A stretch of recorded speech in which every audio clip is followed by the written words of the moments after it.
Okay. the recording. All right, so let me share my screen. All right, so we Okay. are going to look at a PowerPoint. Sorry, that is called Naming Compounds PowerPoint. Uh-huh. And if you would download this thing, this Name whole come. entire naming compounds packet, and keep it somewhere where you can just kind of refer to it back and forth. I'm going to try to refer to it occasionally, but I can't keep doing it because it's a lot of switching. Okay. But I'll switch You a get few. those, we can get that. I can get that printed out in the school library, can't it? Yeah, you can. And I actually have copies of it. So if you just stop by my Okay. office, I have some. Okay. If you're there. But you know, a lot of the people that wanted it online was because they didn't want to come in. So you're not coming in at all. So, but if you are, I do have some extra copies, and I'm there on Tuesdays and Thursdays. Okay, I'll be there in the morning. Okay, because that'll help you a lot Okay. to do the actual work. Okay. All right, so let me show you the PowerPoint. Basically, it is all about naming compounds, which is what I skipped.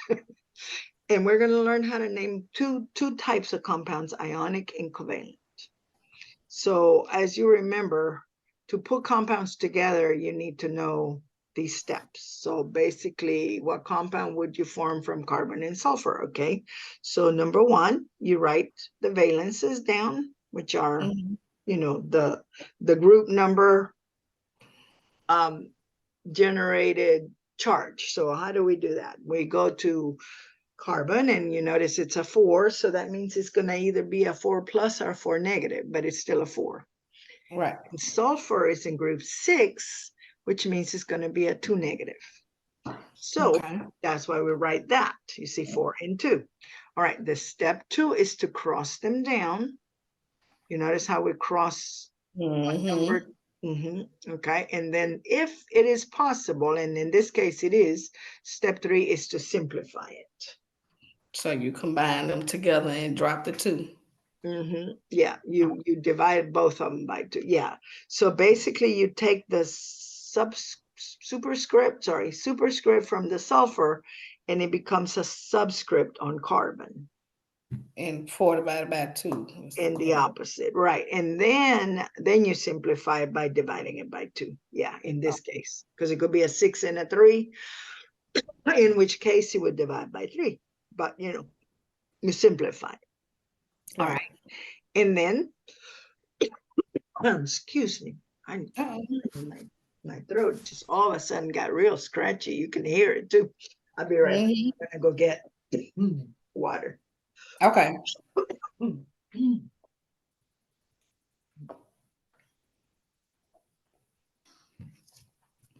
Yes.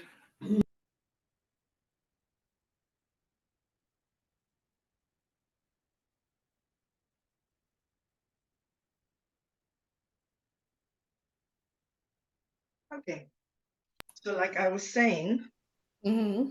the um the naming is not here yet. Okay, this is just to remember how to put the compounds together, because we need to do that first. Right. So to do these, okay, so how would you do aluminum and bromine? Aluminum and bromine. You have to have your periodic table. This is one of I'm looking for it now. I just started looking for it. I that's need one of it. the things that I always say. You gotta have your periodic table. I was gonna need it. Yeah, it's gotta be here.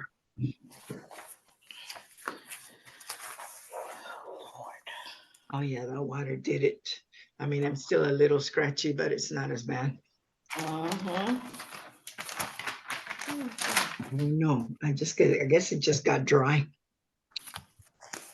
All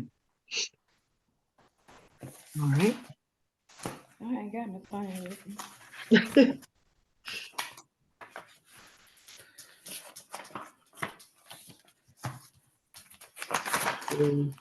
Hold on, I might need to go check in my car because I stopped by my aunt's house to, Zoom with you because I stayed a little too far to try to drive home from class to get on Zoom with you. Gotcha. So I was in anatomy. Oh, okay. I don't know what I Dr. Joseph or Dr. Ken or Dr. Orban? Which one? Dr. Ken. I got Dr. Ken. Gotcha. Let me go check the back seat of my car real quick. All right.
Oh Lord. Well, I don't have it. I know my nephew, my 3-year-old nephew didn't tear it up or throw it away yesterday, but I had him. Mm-hmm. Because he's went in my backpack. Uh-oh. I know, right? Yeah. Let's see. I could have sworn I just saw it though.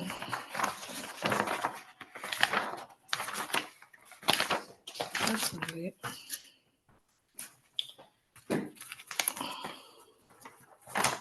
Oh goodness. I'm gonna have to print another one of those out. Oh no, you can't find it, huh? I can't. Well, you're going to need it for sure because this is all about periodic tables. So, Oh, okay, so the other thing you can do is go to the, let me show you where it is. Go to this area, and there's a periodic table here okay. on the one before, I believe. Two before, right there, I think. Oh man, come on, stop doing that. God, so huge I can't even see it. All right, there we go. I was just going down slowly and it just got big. All right, Okay. periodic table, where are you? Like a I wild think thing. it's the one before that even. Okay. I think it's in this one, maybe. No, it has to be here. Where it says periodic table, it's got to be here. There it is. All right, so Okay. yeah, it's on this one right here. It says color periodic table for you to use in class. Okay. Somewhere. Where did I? Jeez, I just saw it. Oh I got man, I got it to the just went house. away again. Where did it go? It's here. I was trying to show you where, but it doesn't want to be shown because I can't find it. There it is, right there. See it? Okay, right by the So connect. if you click, yeah, if you click on that and Well, just have it open, you can be okay. referring back to it. See, it's got the group numbers, though it doesn't have the A part and the B part, but at least you can look at it. And Okay. all you have to do for the A and B for 13, 14, 15, 16, 17, is take the first one off and there'll be 3A, 4A, 5A. So that it's pretty much the same, you know? Okay. It's just that without the one because there's all these 10 in the middle that make this Okay. off by 10, but it's exactly 10, so it's okay. All right, so now that you know where it is, All right, let me go back to where I was. Okay, PowerPoint. All right, so since aluminum, oops, it already shows the answers. I don't want to see the answers just yet.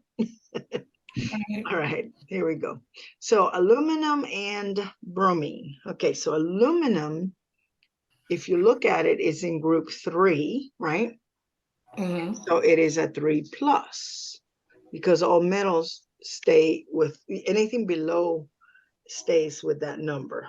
Okay, so aluminum is a 3 plus, and maybe make it a little thicker so you can see it better. There we go. Since I'm writing over stuff. And then bromine is in group 7, right? And so that means it's a -1. So when you crisscross, you're going to get AlBr3, like this. Okay. Okay, like that. Sorry. There we go. All right, let me erase that one because that's too messy. All right, the next one is potassium and sulfur. Okay, again, potassium is in group 1. Oops, why does it do that? I hate that.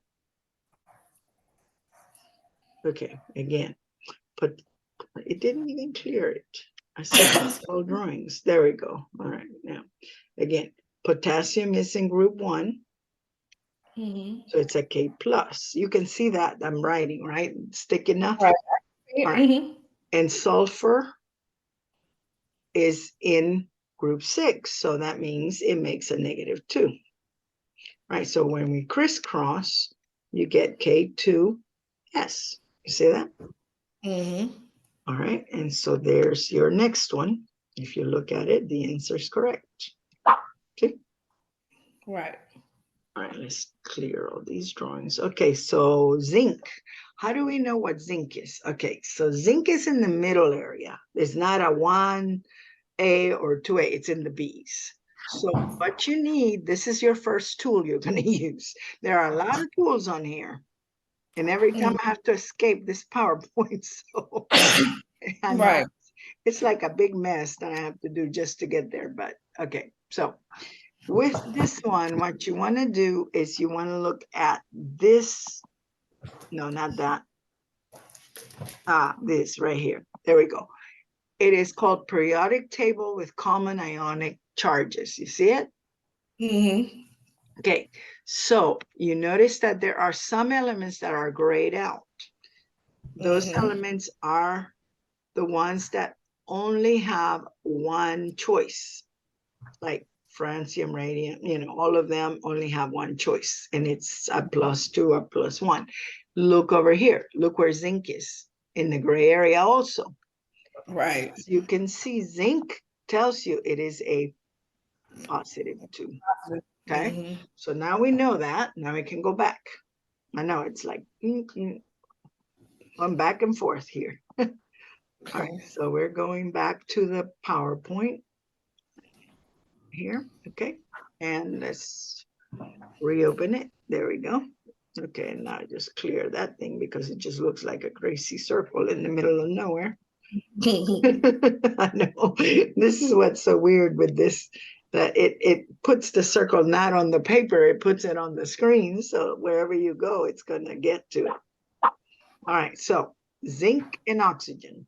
Since zinc is a 2+, and I'm going to just write it after the fact since it did that. Zinc is a 2+2, right? We said that.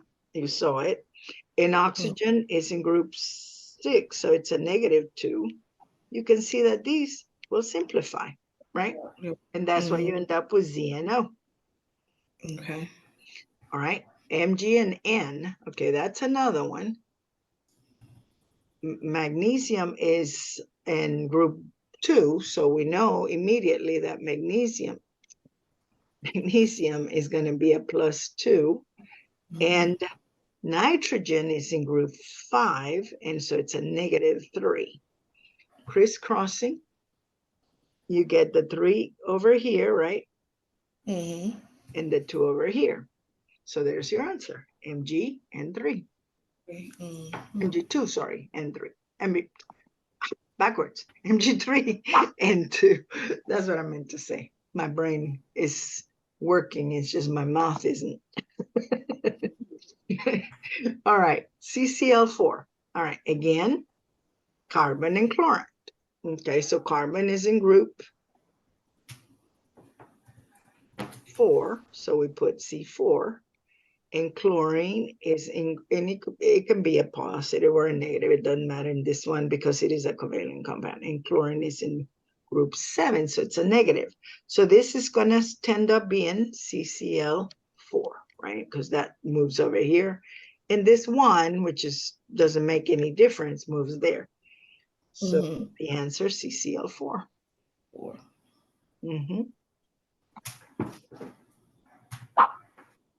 And the last one that we have is copper. So if you go back to looking at copper on that periodic table, I wish there was a way to just get out of the PowerPoint without getting out of the PowerPoint. You know what I mean? But there isn't. There really isn't. I've tried. Yeah, okay, I can do that, maybe. Let's see. Nope, still didn't. Nope, it didn't. All right, so I'll just have to escape it again.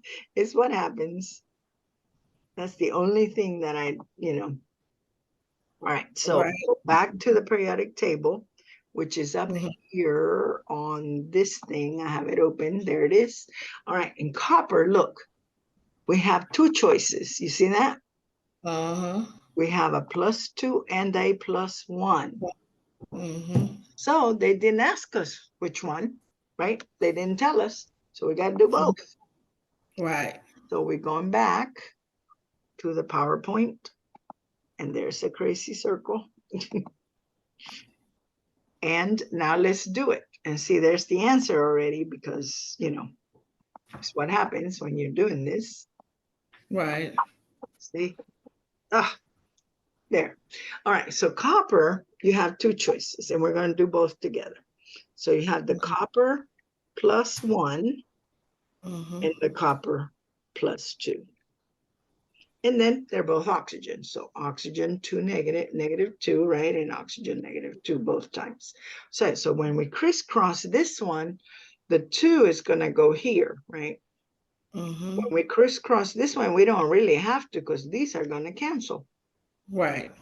So there's the answer. Cu1 makes Cu2O and Cu2 makes CuO, which almost sounds backwards, doesn't it? It does. But you have to pay attention to the simplification part, and that's where that is coming from.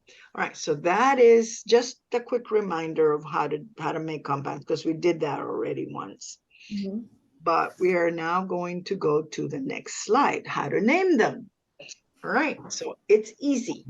Basically, you have a metal and a non-metal most of the time. For ionic compounds, you will have a metal and a non-metal, or a metal and a polyatomic ion, or two polyatomic ions. Those are your choices. All right, so the end of the second compound, second atom or element is always going to be ending in "ide." So if it is sodium and chlorine, it's going to be sodium chloride. So the metal doesn't change its last name, its ending, I'm sorry, but the non-metal does, okay? Right. So, and you always put the positive ion first, and metals are positive, so always goes first. All right, and then don't ever capitalize because it's not necessary. All right, so if we're doing formula and names for calcium and iodine, okay, again, we're gonna go to calcium. Oops, there it goes. Why does it do that? Calcium, and it's in group 2, so it's +2, and iodine is in group 7, so it's negative. So when we crisscross, is calcium I2, right? Okay, that's the formula. What is its name? Well, calcium. I'm not even going to write down the word calcium. Well, actually, I am. I'm going to type it. I'm going to type it in. That's what I'm going to do. Okay. Calcium. And then the other one would have been iodine, right? But it says to change that INE to IDE. And there you go. See how easy? Okay. The naming is easy, especially on ionic compounds that are binary like these. And binary just means that they have two different elements. Right. So let's clear that one. All right. And let's do the next one. O and Mg. First of all, we have to figure out which one is the positive one. And the other one we didn't. But Mg is the metal here. So Okay. Mg is a +2 and O is a -2. So you can see that's going to cancel. So it's just MgO. So the name is, what do you think? Oh, MG. Mg is, Wait a minute. Mg is magnesium. right? Exactly. Magnesium. And what is the other part?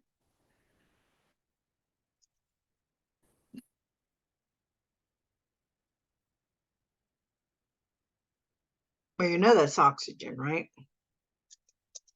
So if you put oxygen, keep the root, keep the root and change it to IDE. And there you go. See, very simple. All right, let's clear that one. And the last one, it's going to be sodium and sulfur. Sodium's the metal in this one. So we write down, why does it do that? It's my finger. It touches too many things at once. Sodium is in group 1, so we know it's a plus. And sulfur is in group 6, so it's a -2. Crisscrossing gives us an A2S, right? And the name of it is going to be sodium and Oxide. Sulfate. Ide. Yeah. The thing about ide is it actually tells us that this is a single element. It's not a polyatomic ion. It's not anything weird. It's just a plain old single element. So that's the ending is very important here. If the ending is IDE, then you know that right here, this guy is a single element. And as you can see, all of these are single elements. All right, so let's just keep going with this and just show you the answer. See there, oops, went too far. See, and there they are, all of them. So let's go to the next one. All right, so now you have those crazy elements that have more than one choice. And there are two methods to name those, the Latin method and the IUPAC. I wish they would just totally do away with the Latin method because it's antiquated, it's old, it doesn't work for everything. But guess what? The chemical companies still use it. So when you're looking for something, you're going to find ferric, ferrous, cuprous, whatever it is, you're going to find it. So we need to know it. All right. And what you do is you look at the two choices that you have on the element, and the high one is I, right? So high is ic, and low is OUS. Okay. See? Okay. That's your ending. And of course, you have to know the Latin name. In this case, is cuprum. So, yeah. So with this one, cupric chloride, because it's the 2, right? And we know that there's a 1 and a 2. For this one is cobaltous chloride because cobalt has a 2 and a 3. So this is the low one. So this is where that comes from. And if you look at it, you might want to take a picture of it or save it, whatever. You can save a PDF of this, by the way. Yeah, I already took a picture. Okay, then there you go. That's how you do that one. You are going to just, use this. Now, there are some that don't have a Latin name. So they use the English name, like cobalt. We use that one. And manganese. And there's an exception here. Mercury does have a Latin name, but look at the name. Ew. Exactly. Now add OUS to it. Right. Exactly. So they just use mercuric and mercurous, which is much easier. How do you pronounce that? Hydrogerium? Hydrargyrum. Yes, Oh, hydrargyrum. So hydrargyric and hydrargyric. Now, ew. yeah, exactly. So don't worry about it. Just call it mercury, Right. Yeah, you have no choice.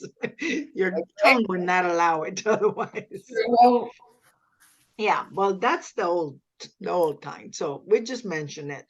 We're really going to use this one, which is called the IUPAC method. And this one is much easier. Basically, the valence, you just put it in Roman numerals, in parentheses.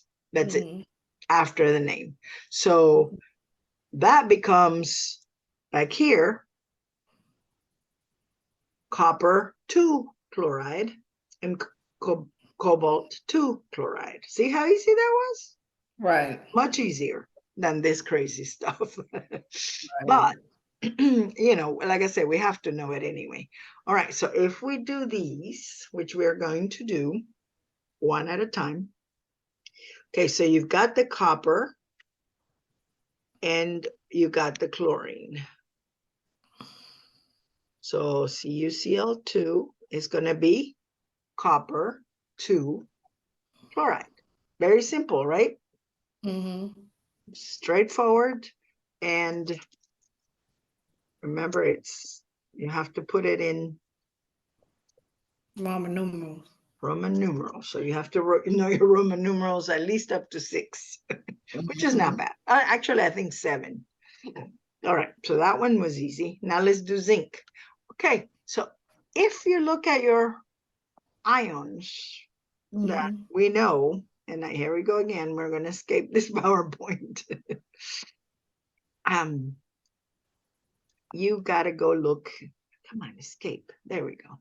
Got to go look at your periodic table with charges. So to do that, I need to go here. All right, and look at, which one was it? Zinc, right? Only has 1. So there is no need to put a parentheses afterwards because there are no other choices. Just like gallium doesn't have another choice. Silver doesn't have another choice, you see? Cadmium doesn't have one either. So as long as they don't have another choice, you don't have to name them with the 1 or the 2 or the 3. You can just say the name. So you always have to come back here and check, okay? Because you're learning. So, I know most of them, but not all of them either. So I check sometimes, depending on which one it's asking me. All right, so let's go back to the PowerPoint.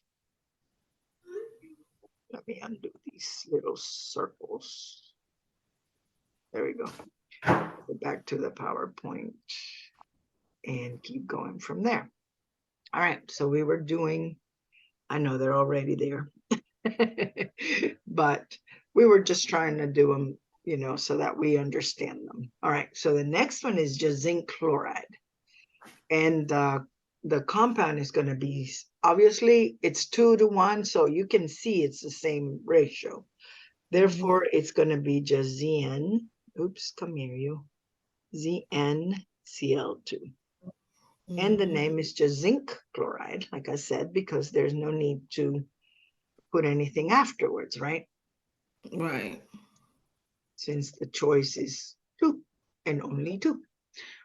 Okay, cobalt, on the other hand, it's telling you, see which one. So this one is, the name is going to be easy.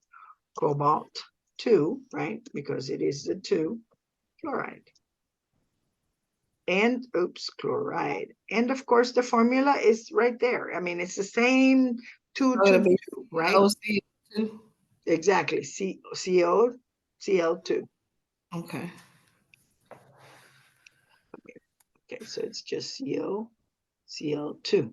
Now they want us to do both of the mercury with sulfur.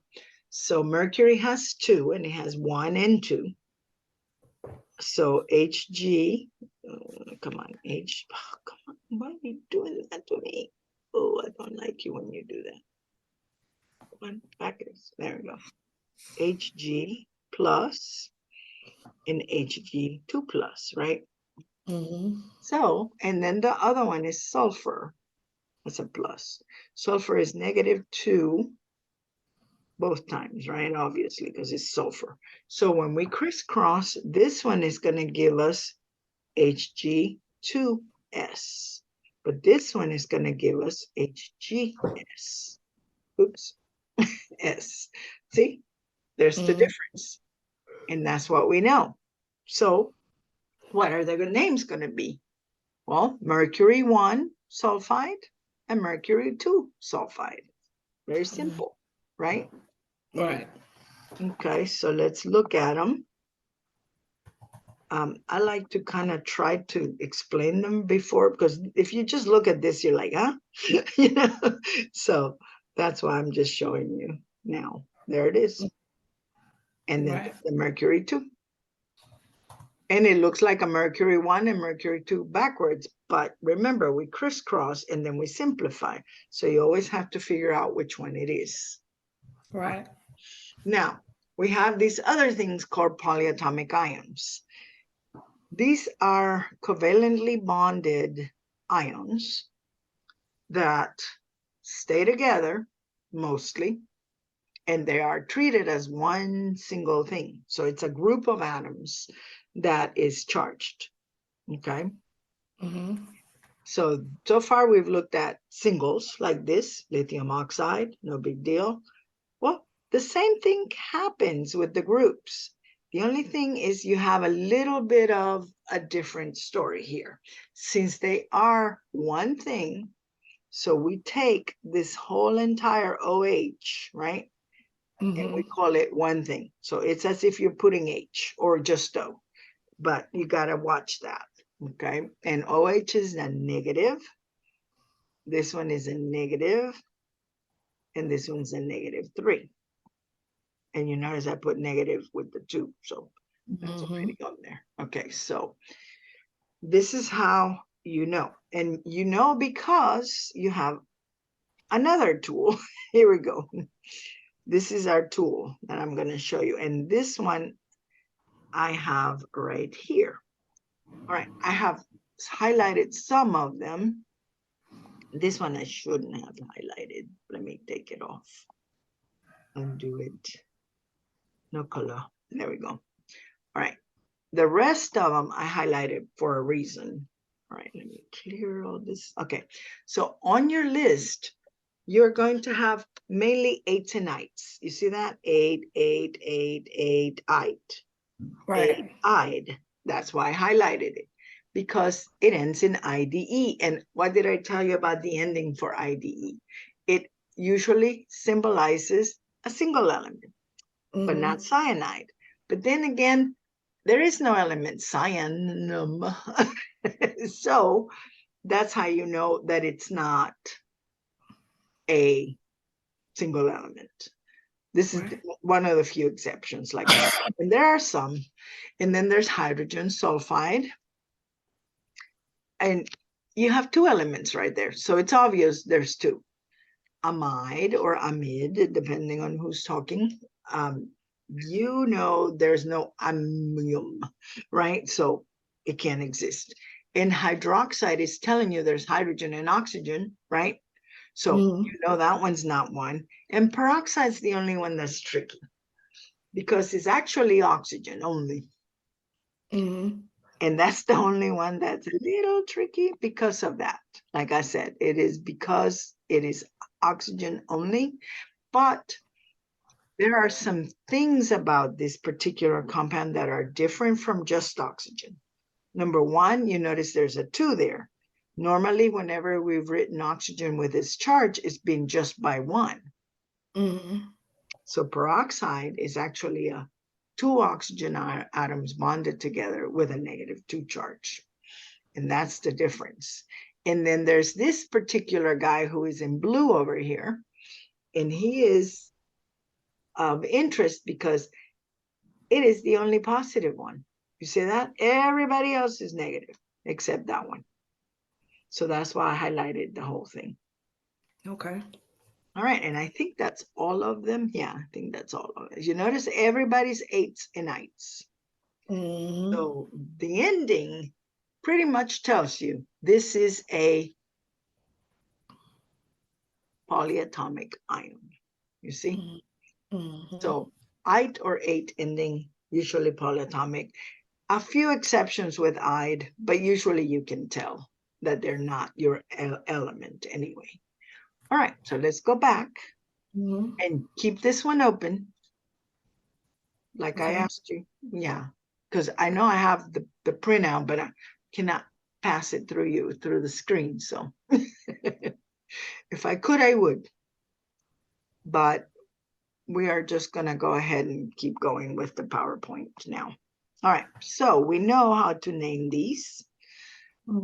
Because a name, all it is the name is the two ions without the ion word. So sodium ion and chloride ion. So because chloride is negative, the ending changes to IDE. See, that's how we know it's a single element. All right, so far we were here, okay. And that was barium phosphate. Okay, so if you're gonna name these, you are going to always start with the positive, just like always.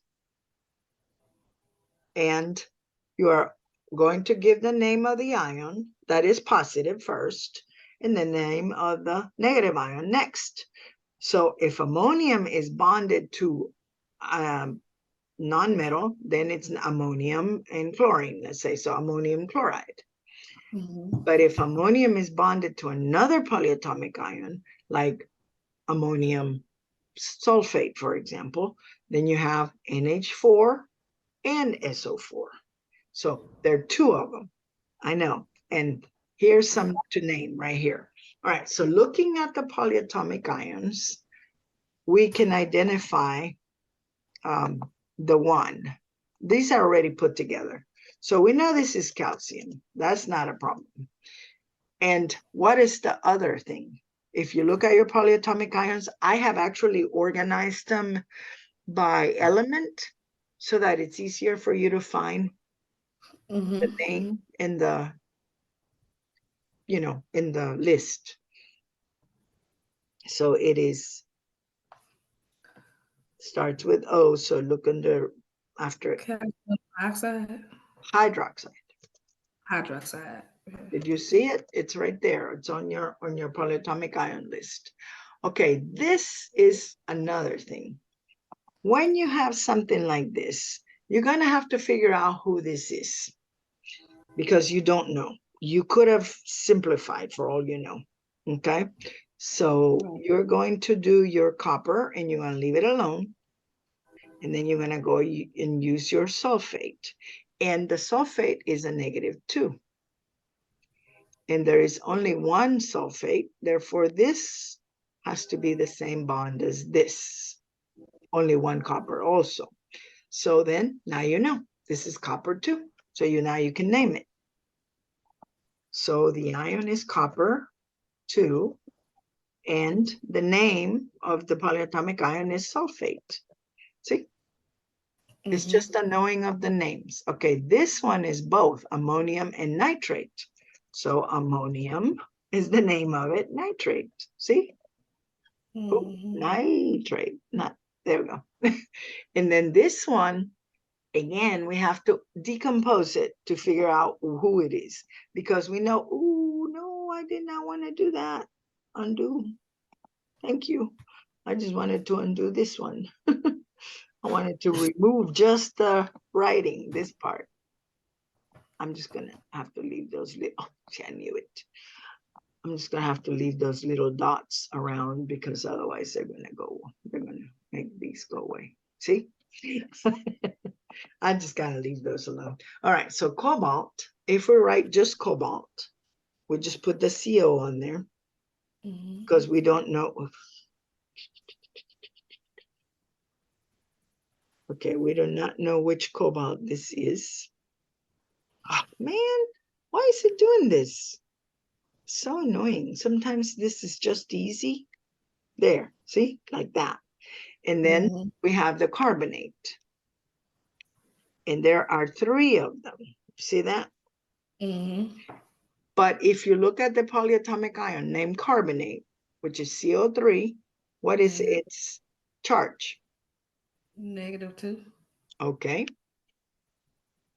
So that's a negative. Okay, so we know we have 2 cobalts, right? So this is what I call the compound math. Okay, so you multiply these 2, you get -6, right? And don't worry about the positive or negative. We just want the number. So just 6 divided by 2. 3. Exactly. What on earth did you do that for? Sorry. +3. Yes. Okay, so it is 3. But since we know that this is our positive ion, it's a +3. There you go. See, that's our compound math. Now we know that this is cobalt 3. Yes, this would also indicate that, but we didn't know if it had been or it hadn't been simplified, which it could have been. So that's why the compound math is better than just looking at this area. Because if you looked at just this area, you would have said copper 1. Right? In this area right here, because there's nothing, right? You would have just said copper 1 if you didn't do your compound math. Right. So we need to do that. And then the name for this one is cobalt 3. We figured that one out, didn't we? And carbonate. Right. There you go. And that does all of the ionic compounds that you can actually have.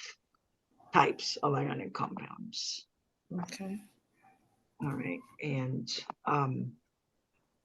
now for practice, we have a sheet on there. Now these are covalent. Let's just go practice some ionic first, and then we'll go back to covalent. Just a few ionic. All right. Oh, and actually, let's go look at the chart, the flow chart, which is really what we want to look at. And that is this guy right here. This is where you are going to figure out how to name things. So I'm just going to put something up here, and we're going to follow the chart so that we can name it. Okay, so let's say I'm just going to use the text so that'll be easier. NaCl, Na2, let's say Na2 what? Na2, oops, Na2. Yes, there. Okay, so we are naming this guy and we're following what it's asking us. Is there a metal in the compound? The answer is yes. So we're going to type 2, you see that? I mean, yes, sorry. Is it a transition metal? The answer is no. So we're going to type 1, either 1 or 2. It's one or the other. All right, so we do. So then it says count the different elements. We count them 1, 2. There's only 2. So we have an ionic binary. So there's how to name it. You see that? Name the metal first, and that is sodium. And then it says name the non-metal second and change the ending to "ide." So it's sulfide. See? Sodium sulfide. That was easy, wasn't it? That was. Yep. Okay, so let's say now we have a different choice. We have, instead of sodium, we have copper. Okay, now we have the same question. Is there a metal? The answer is yes. Is it transition metal? The answer is yes. Okay, so now it says count the different elements. So we're counting. It says name the transition element first, with the determining the charge. We know that sulfur is a 2+. Well, that can't. Sorry, that's so not right. That can't be right. There we go. We just do it like that. That it wouldn't have happened. That wouldn't have happened. Okay, so we determined the charge. It is copper. Do the compound math.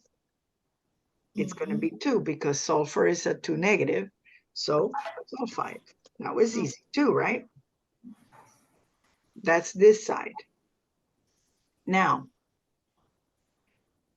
let's change something and make it Na2SO4. Oh, so again, is the element transition? The answer is no. So then you go into the left side. Count the elements. We have 3 or more, don't we? We have sodium, we have sulfur, and we have oxygen. So now we've got an ionic ternary. And it says here, name the metal first. So we follow in directions, sodium. And then name the polyatomic ion second. Don't change the last name. The ending, sorry. I said last name. Sulfate. There you go. Sodium sulfate. What if instead we have, let's not do copper, let's do cobalt. There we go. All right, there we go. So now we have, yes, it is a transition metal. Yes, we have more than 2 elements. So it's ionic ternary. So we need to first figure out the cobalt charge. Oh, cobalt charge. So what is the cobalt charge? Okay, looking at it, sulfate is a -2. So that means this has to be the cobalt 2. You see that? And it is sulfate. So see, we went over every single one of these ionic choices. Okay. By just switching 1 or 2 things. You see that? So it is the same thing that we've been doing, except that you have a flow chart that helps you out more, right? Right.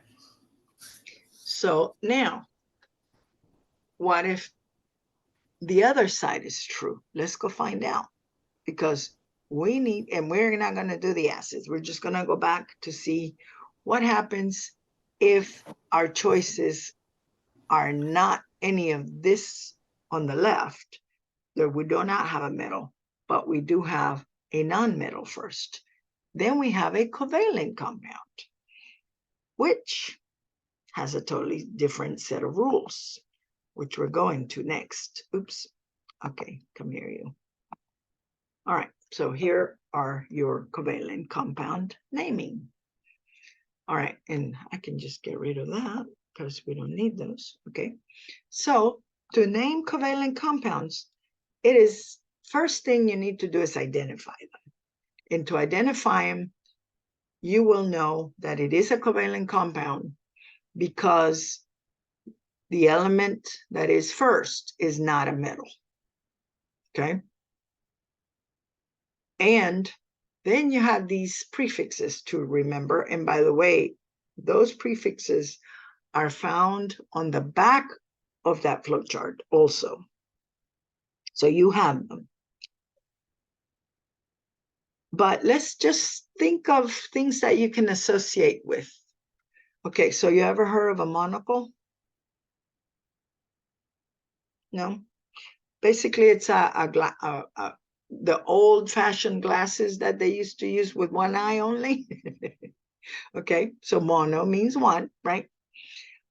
Di, what am I thinking? Di what?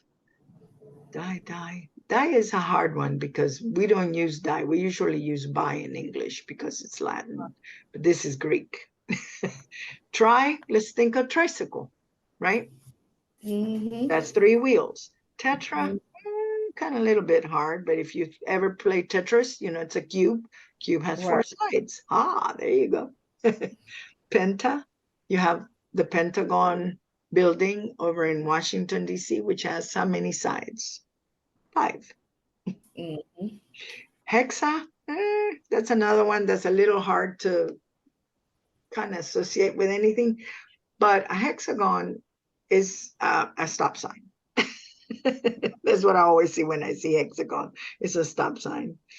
Hepta means 7, and just got to memorize that one. Octa, octopus, Mm-hmm. right? Octopus has 8 legs. Mm-hmm. Nana sounds like 9 already anyway. And deca, think of decade. What is a decade? 10 10. years. Exactly. See? So it kind of helps you, if you start thinking about the prefixes and what you can associate them with. And if you ever took biology, this is the one time that when you're differentiating between plants, we have monocots and dicots. I don't know if you remember that, but monocot are the ones that only have one cotyledon, and dicots have 2. Yeah, exactly. So that's another way. All right, so you are going to use a prefix every time in front of an element, except Okay. for the very first one. So right here, N2O4, you cannot simplify. First of all, number 1 step is to identify it as what I said. Is nitrogen a metal? No. No. Therefore, this is covalent. See, that's where my thought goes, right there. All right, so Mm-hmm. then I know I have these prefix rule to name it with. So we have 2 of them, and the prefix for that is di. It's called a prefix because it goes before, right? The word, right? And then we have 4 oxygens. The prefix for that is tetra, and there's tetroxide, see? Right. So basically, you're just telling me in Greek how many I have. Right? That's all you're doing. All right, so let's do another one. Yeah, exactly. You're speaking Greek to me. Except for, okay, so there are one exception. You do not use mono when you have only one element. Right. So remember this one? You're familiar with carbon dioxide. You notice we didn't say monocarbon dioxide, right? Mm-hmm. But we did say di for the oxygens, because Right. there's also another choice, carbon monoxide. And this is another thing. When you are doing these double letters, AO and OO, you drop the A and the O and just call it monoxide and tetroxide. You see that? Mm-hmm. Okay. But you don't do it with dioxide. So blow it out. Don't do it. You can do it with decoxide. That works. But you don't do it with dioxide. Dioxide sounds weird when you say doxide, right? Right. You need that I. So forget that. All right. So let's name these. And I'm going to take away your crutch right here. So it's going away. All right. Now let's see. Let's name these guys. Okay. So we have carbon, right? Right. And then we have how many chlorines? 4. And what's the prefix for 4? Remember the game? 4. Mm. The game, that's a cube. Wait a minute.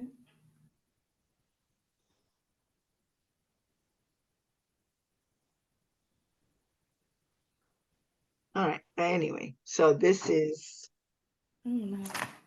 the tetra is the name. So tetrachloride. See? Very easy to name because it actually follows what it says. What about the next one? What is the prefix for 2?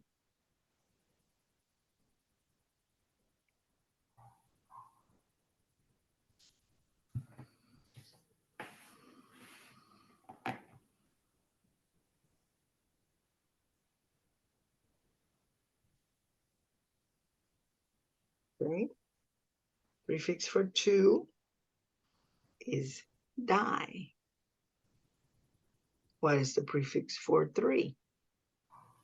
Try. Okay, so diphosphorus trioxide. See? Very simple, right? As long as you remember those prefixes or have them somewhere. And since you will have the printout, you will have them somewhere. All right, the next one is iodine because we don't use mono, right? And what is 7? You just said remember I know, that. I know. And this is missing a pH. I just noticed that. It says phosphorus. I was like, wait, something's weird with that one. I'll fix it later. So iodine, and 7 was hepta. So iodine, hepta, fluoride. See? There you go. Super Right. easy to know. I mean, these are the easiest ones, as long as you have those prefixes with you. And Right. there they are. Yeah. I gotta definitely print those out. Yeah, but see now that you can see them, it would have been easier for you to name carbon, tetra, chloride, diphosphorus, Yeah. trioxide, and yeah, see, it would have been easier. But that's why I said I'm gonna take your crutch from me and did that. So, but there they are. So that's how easy these are. Now, to practice, there is another sheet in that packet. Oops, not there. No, not there. Yeah, that one right there. Okay. And we're going to go over this one. Not all of them, maybe, but just some more important ones. Let me see here. All right, there we go. That'll work really well. Okay, so we're not going to go over the acids, so we're just going to skip those. Anything with hydrogen in front or acid in the word, we're going to skip. So I'm just kind of highlighting the ones we're not going to do at all. I mean, we're not even going to attempt them because we don't know how to do. And I don't want to get too much into your head because it's a lot already. You have to process it a little bit better. So I'm trying to not give you too much. Oh, there's another acid right there. And there's another one that could be named as an acid. I don't see any more acids. Oh, there's another one. And there's another one.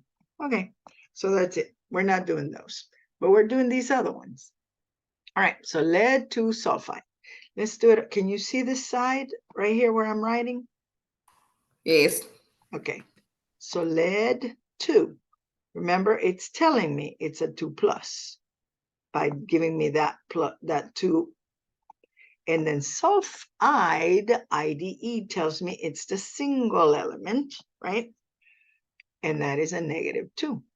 So when you crisscross them, I mean, you actually don't even need to crisscross them because you can simplify right there. And then the formula is going to be PBS.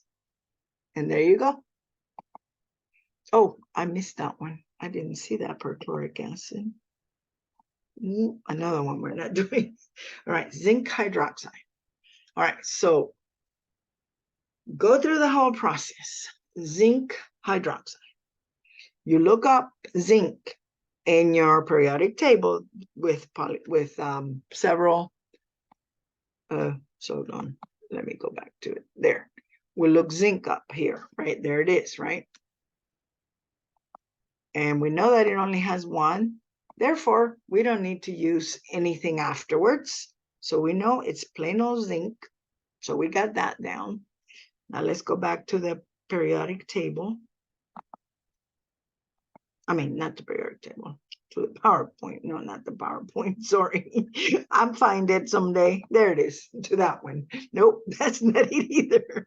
Oh my God, where did I put you?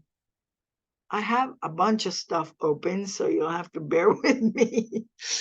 I am having a hard time finding what I need. Okay, so it's not you, must be up here. Ah, there it is. There it is right there. Found it. Okay, so zinc hydroxide. We already know zinc is a 2+ and hydroxide is in the polyatomic ion sheet. And again, like I said, this is where it gets a little crazy, but oh no, undo. That's not what I meant to do. I just wanted to erase these little guys over here. All right, there we go. All right, so zinc and hydroxide. Zinc, we just figured out that zinc is a 2+, right? Because we didn't know that before. So now we can do a 2+ or +2, whatever. It doesn't matter how you put it, as long as it's positive in the 2. In hydroxide, if you look in your polyatomic ions, is OH negative. Okay, so when we crisscross, the zinc would get the 1, right? And the hydroxide, and we put it in parentheses to symbolize that we are talking about both oxygen and hydrogen that are in the middle, would get the 2. And there's your formula. I'm going to put it on there too, but I just wanted you to see it, how it is. So it's zinc there. And it should be lower, but with this thing, you can't do that. So, all right. Now, we identify both of these as ionic compounds because both of them had metals, right? So I'm going to put the I on here for ionic. And those that we're skipping, we're not going to bother with. Okay, so all of these are ionic so far. Is sulfur a metal? If you looked at the periodic table, you would see that it's on the right hand of the periodic table after the little stair step. Therefore, it is not. So this is a covalent compound. And remember how we name covalents? Prefixes. So this is going to be sulfur, because there's only one, right? And then we have 6, so hexafluoride. That was easy. All right, now we got lead. Lead, we know it's an ionic compound because it is a metal. And we might as well do the next one, which we know is also ionic. And we might as well do the next one too, because they're both ions. And the next one after that, all of these are ionic.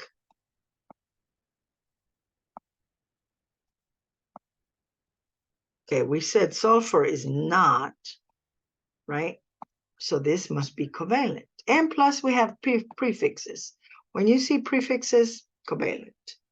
Aluminum is a metal, therefore this is also ionic. So there we go. All of these, we have classified them. We're not doing every one of them, but we're going to do quite a few for you to get.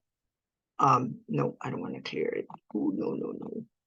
All right, so the next one we're going to do is we're going to figure out what PbCl2 would be. We know by looking at our periodic table with ionic charges that lead has multiples. So we need to figure out which one this is. So if we have Pb, we do not know anything about it yet. We have to do our compound math. All right, that's the compound. But if we decompose it, we know that chlorine, which is in group 7, is a -1. So 2 times 1 is 2 divided by 1, right? Because there's a 1 right here that is not written, is 2. So now we can name this guy as lead 2 chloride. You see that? And this is where it can be a little bit, confusing or annoying. Let's put it that way. All right, this is just zinc, because zinc, we just figured it out not too long ago that it was just a 1. And then what is SO4? If you look at your polyatomic ion list, which I am going to show you right now, okay, right now, we're looking for SO4. And don't mind all those extra stupid lines everywhere, but we need them because we're going to go back to it. There it is right there. The name of it is sulfate. You see that? Right here. SO4 sulfate. Oops, I meant to do that, not to cross it, but there you go. So that is, we figured it out. Let's go back to our compounds, which I think is over here. Yeah, there we go. All right, so we know the name already. Zinc sulfate.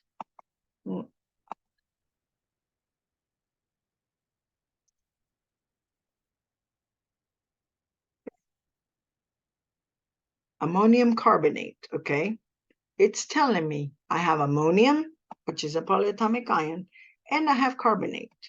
So ammonium is NH4 plus.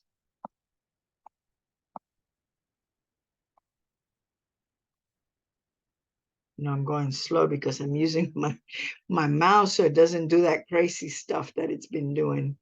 And carbonate is CO3.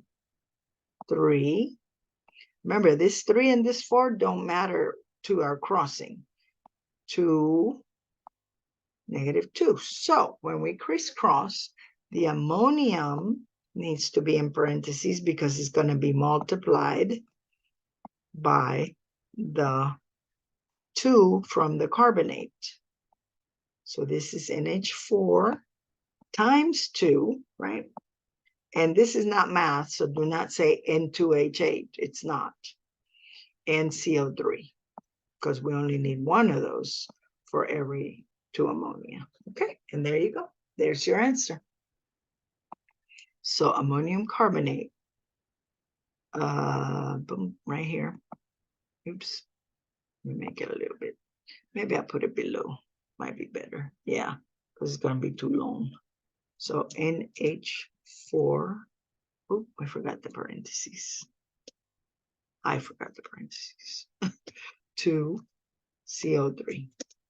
There you go. I just put it down below because this is going to be too long. Okay, chromium 3 sulfite. It is actually telling us what to write, so it's pretty easy. Just got to write down the 2 ions that it's telling us. Chromium 3 would be Cr positive 3.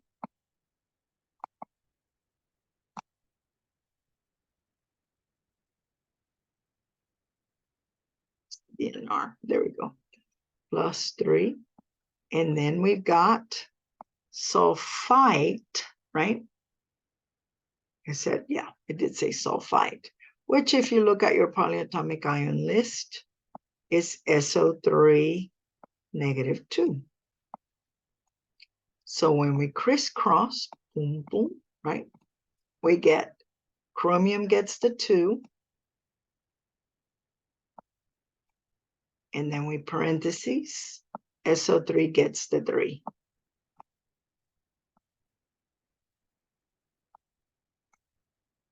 And there you go. That's how you do it. All right, so let's go back and text it on here. I lost me. There it is. CR2 is, it's going to be probably too long also, so let's just do it below.